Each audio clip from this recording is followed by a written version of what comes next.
Doctor صاحب بہت شکریہ آپ کے ٹائم کا, بڑا زبردست آج کی ڈسکشن رہی. مجھے خود بہت سی چیزیں نئی سیکھنے کو سننے کو ملی ہیں.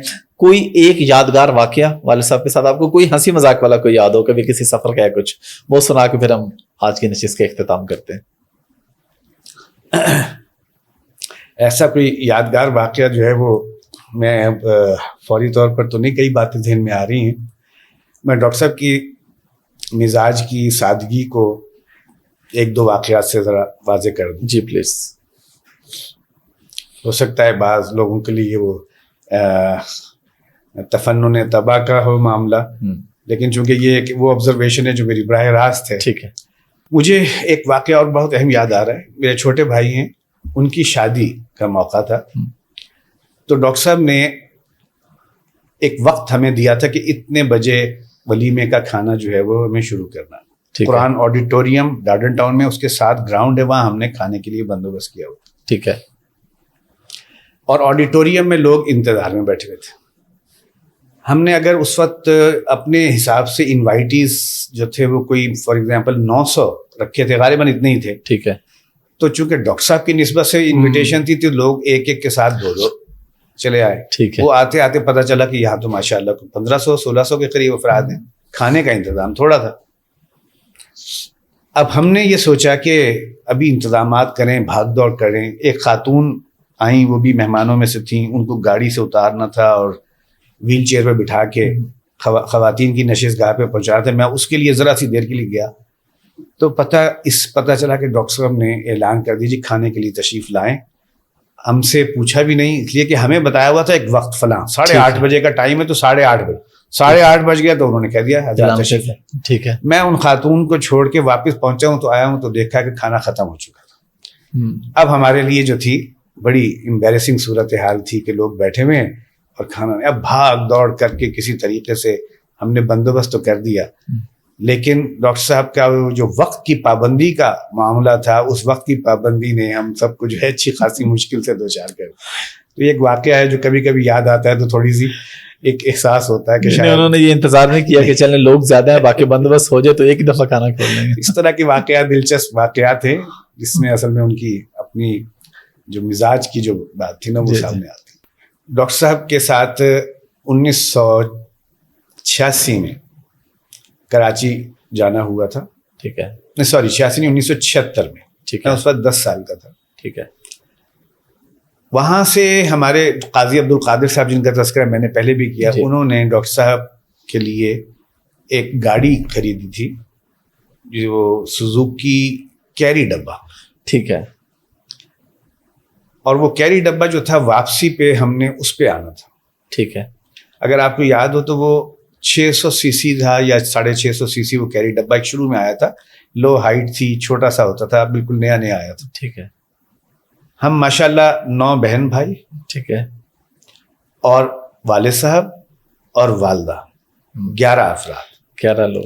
اور جتنے ہم افراد تھے اتنا ہی ہمارا سامان تھا, اس لیے کہ کئی ہفتوں کا وہ ٹور تھا ڈاکٹر صاحب کا کراچی کا, جس میں پوری فیملی گئی. تو واپسی پہ ہم سب اس پہ کراچی سے بائی روڈ لاہور آئے, جس میں کراچی سے لے کر لاہور تک میں, میری ایک چھوٹی سسٹر اور مجھ سے ایک بڑی سسٹر جو فوت ہو چکی, ہم تینوں تقریباً یوں سمجھ لیجیے میں اس وقت اگر 9-10 سال کا تھا تو سسٹر 11 سال کی 11.5, اور چھوٹی جو تھیں وہ 7-6 سال. ہم نے اس طرح سفر کیا کہ ہم پیچھے جو اس کا جگہ ہوتی ہے سامان کی, سامان کے اوپر اور چھت کے نیچے منہ کے بل سلائیڈ کر کے ہمیں گھسا دیا جاتا تھا. اچھا. اور ہم جو ہے پورا سفر ہم نے جو کیا, شاید اس وقت بھی ایک رات کہیں رات ٹھہرے بھی تھے, تو ہم نے اس حالت میں سفر کیا. اچھا. باری باری ادھر باری باری نہیں, ہم تینوں اسی اس اچھا تینوں مسلسل آؤٹ. اچھا. اللہ یہ کہ راستے میں کہیں رکے ہیں. ٹھیک ہے. اب ظاہر ہے وہ چیز وہ تھی کہ بچپن میں تو وہ محسوس نہیں ہوئی. جی جی. اور میں نہیں سمجھتا کہ اس طرح کے سفر کی جو ہے وہ آج ہم اپنے بچوں کو کبھی تجربہ کرا سکیں. لیکن ڈاکٹر صاحب کا اپنا ایک مزاج ہے, ان کے ذہن کے اندر اپنی ترجیحات ہیں, اس میں فلاں جگہ یہ کرنا ہے, فلاں ان سے لغاری صاحب تھے ایک جو جن سے ڈاکٹر صاحب کا تعلق تھا, ان سے ملنا ہے, تو وہ بائی روڈ کا سفر ہم نے اس طرح کیا. اور یہ نہیں ہے کہ اس کے بعد مزاج بدل گیا ہو اور آسائشیں ہوں, بلکہ اس کے بعد بہت مدت کے بعد یہ 90s میں ایک مرتبہ اسلام آباد ڈاکٹر صاحب کا ٹور تھا، اور میں چونکہ وہیں پڑھاتا تھا تو میں نے بھی ساتھ جانا تھا. تو ڈاکٹر صاحب آئے ہیں مجھے لینے کے لیے، تو میں نے جب گاڑی میں دیکھا ہے تو گاڑی میں مجھے اپنے لیے کوئی جگہ نظر نہیں آئی. اچھا. تو میں نے کہا کہ میرا خیال ہے آپ لوگ چلیں، میں بعد میں فلائنگ کوچ پہ آ جاؤں گا، کیونکہ کوسٹل اس وقت فلائنگ کوچز چلتی تھی. ٹھیک ہے. انہوں نے کہا نہیں بیٹھو بیٹھو، میرا سامان ادھر رکھا، خود ادھر ہوئے مجھے کہیں بٹھا دیا. ٹھیک. اس کے بعد ہم چلے ہیں تو مجھے نہیں پتا تھا کہ آگے ایک پوری فیملی جو امریکہ سے آئی ہوئی تھی بچوں سمیت اور سامان سمیت، انہیں بھی ہمارے ساتھ جانا. اچھا. جس میں پہلے ایک آدمی کی جگہ. اب مجھے بعد میں پتا چلا، اس لیے کہ جب ہم روٹ پکڑا تو بجائے اس کے کہ ہم شاہدرے کی طرف رخ ہو، ہمارا رخ جو ہے وہ ملتان روڈ کی سائڈ پہ ہوا. میں نے کہا کہیں اور سے جا رہے ہیں کیا بات ہے؟ پتا چلا نہیں وہاں سے کچھ اور لوگوں کو بھی بٹھانا ہے. یعنی وہ جگہ جہاں مجھے بیٹھنے کی جگہ نظر نہیں آئی تھی، وہاں ابھی ایک فیملی نے اور نے بھی آنا. ٹھیک ہے. بہرحال اس وقت جو ہے وہ وہاں پہنچے تو وہ صاحب، ان کی مسز اور ان کے بچے اور امریکی سائز کے جو بڑے بڑے سوٹ کیسز ہوتے ہیں وہ سڑک کے کنارے ہمارے انتظار میں. اور آپ یقین کریں گے کہ ہمیں سب کو ڈاکٹر صاحب نے اتار کے نئے سرے سے سامان، اس کے اوپر فلاں، اس کے اوپر فلاں، اور کر کے پیک کر کے سب کو بٹھا دیے.